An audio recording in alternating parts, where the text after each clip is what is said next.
So we said earlier on that we will come and look at the identity element, the inverse of a binary operation, the last argument. So today we are coming to look at what? The identity element and the inverse function. Okay. So what we are going to do is that we have the first example for the day.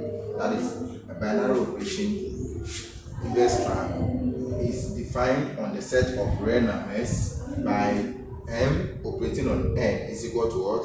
M plus n plus 10.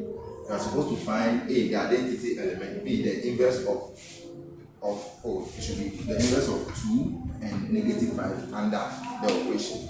The inverse of 2 and negative 5 under the operation. So first of all, let's look at solution. Let's look at the identity elements first. So I will let E be the identity element. So E represents the identity element. So if I have an identity, so it means that if I have an identity, for example, if this function, if this operation has an identity, then if I operate n on its identity, I should return n. In the same way, if I operate the identity on n, I should return n. So if I operate the identity on me, I should return me. That is all. So that's what the function is doing. So what do we do next? The next we do substitution, like evaluation. What we did at first, we evaluate this function in our definition of the operation. Okay, so we are going to get n plus n. Now that our n is now e, so we put e plus 10, which should be equal to what? M. So we solve for what? E. That's all, because that's what we need. We need the identity element. So the m's cancel out. You have e plus 10 be equal to 0. So I have e be equal to negative 10. So my identity element e is equal to what? Negative 10. That is all. That's how we find the identity element. Okay. So I want to find the inverse. I will let m inverse m prime negative prime be the inverse. Okay.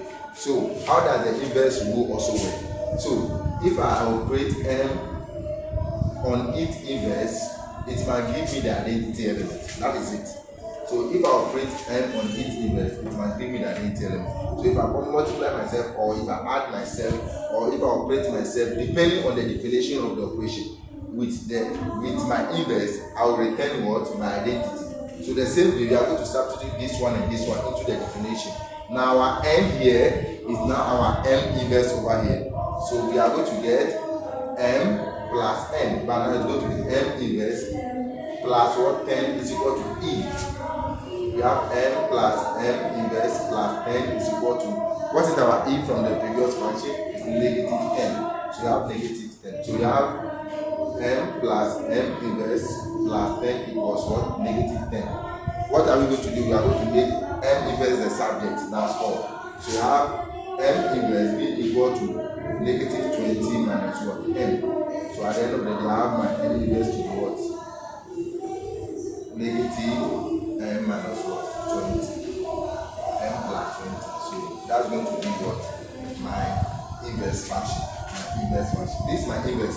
But what they asked us to do is that they tell us to find the inverse of 2 and negative 5 under the operation. So what we do is that since we have gotten the inverse function, we come and substitute the value of 2. Then we find an answer, we substitute the value of 5. Then we are done. Okay. So let me just end this portion of the question now so that I can put it there. So we are supposed to find what? Negative 2.